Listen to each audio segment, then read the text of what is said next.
There are some integrals whose substitution doesn't result in a feasible integral.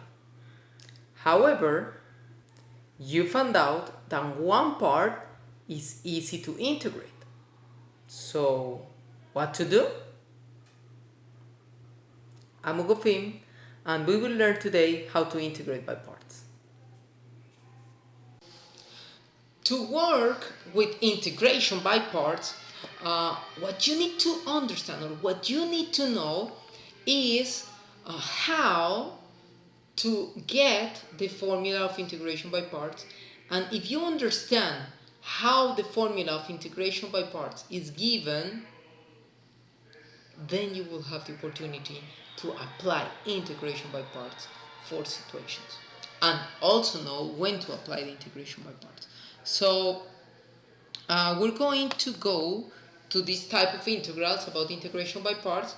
You can see them here, and my question is, where does the integration by parts comes from? So the integration by parts comes from the product rule of derivation. So product rule of derivation.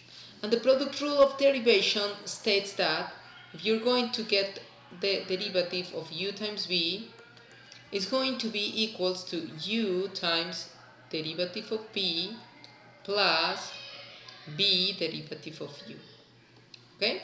So I'm going to solve this expression for u db.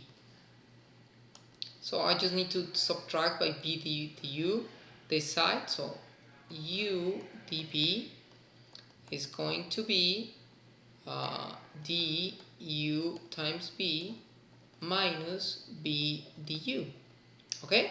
And now I'm going to apply integration to each member of my equation. So if I integrate each member of the equation, I'm going to get that u db, the integral of u db, is going to be u times b minus integral of b du. And I want that you take a look of the left side of the equation and the right side of the equation.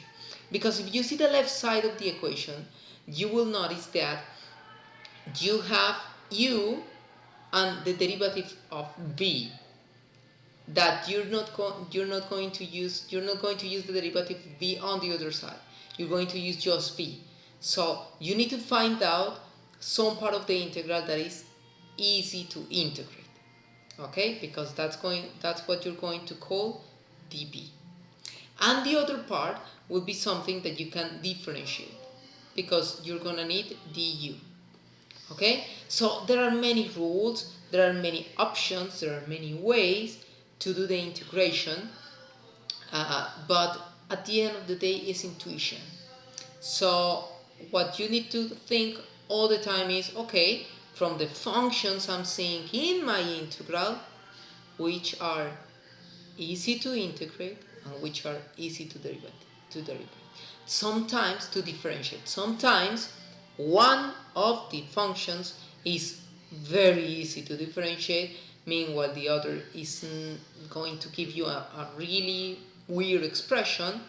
Meanwhile, on the other side, you may have some function that you have no idea what is the integral, but you know obviously how to integrate.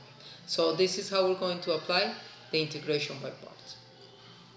So this is a good point in which I want that you ask yourself, how did you get the integration by parts? Or how does integration by parts come from?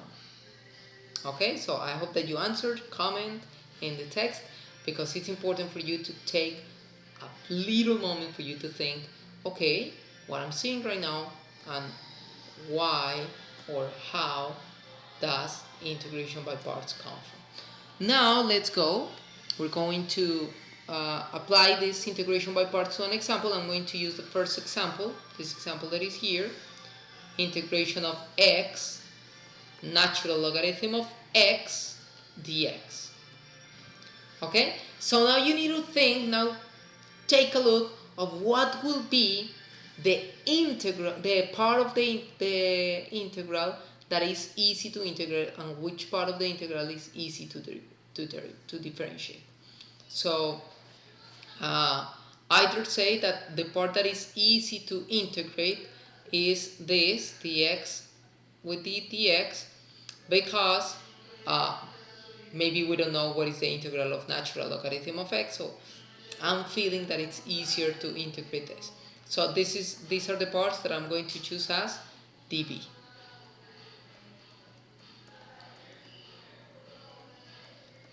So I'm going to integrate, so the integrate of x dx is going to be a half of x squared. And now the rest of my integral is going to be u. So natural logarithm is going to be u. So that if I differentiate natural logarithm of x, I'm gonna get 1 over x dx, so dx over x. Okay? So now that I have my u and b, I'm just going to test whether my choice of integration by parts works or not. So I'm just going to apply or substitute in my formula. Okay, so let me substitute in my formula. So u times b, so u, natural logarithm of x, b, a half of x squared, so half of x squared, natural logarithm of x, minus integral of b times du. So v is going to be a half of x squared times du dx over x. Okay? And now this is the place in which algebra takes part of the integration, because we're going to simplify this x with this x squared, and we're going to take this half outside of the integral because it's a constant. So now I'm going to rewrite my integral as 1/2 of x squared natural logarithm of x minus 1/2 integral of x dx. And look, this integral is pretty easy, you know, x dx, we calculated already. It's here, it was our b.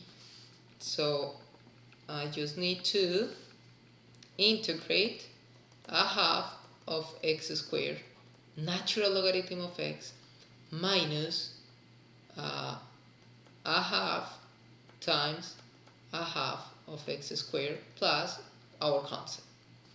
Okay, so I can multiply 1/2 times 1/2 is going to be 1/4, so I'm going to raise 1/4 of x squared plus c. And that's it. So we found out our integral by using integration by parts. And it will be important to know what we did. You know, what was the process we did. So just remember to take divide your integral in two parts. One that you can differentiate and the other that in which you can see that that it's easier for you to integrate. After you do that, you can do your integration by parts. Okay, so what do we learn today, or what you can get from this video now? What you can get from this video is that first, we did use the integration by parts. Second, you have a previous strategy of how to select u and dv for your integral, and finally how to apply the formula of the integration by parts. Just for you, as an exercise, please work on the second integral that I'm writing here, that I wrote in the beginning. So work on this integral and comment, write on your comments what is the answer of this integral. What would be the expression that tells you as an answer this integral? Okay, so that's it. This is the integration by parts. I hope that you enjoyed this video. I hope that you really like it and got engaged into integration by parts, because integration by parts opens up a new idea of intuition in mathematics. That is another way to take parts into one problem in order to get it easier. Obviously, please subscribe to my tube. You know that all my social media are, you can see them on my right side. And also, I'm going to put you here some good videos about the integration by parts that I have seen to help you understand this activity. See you in the next video. Bye bye.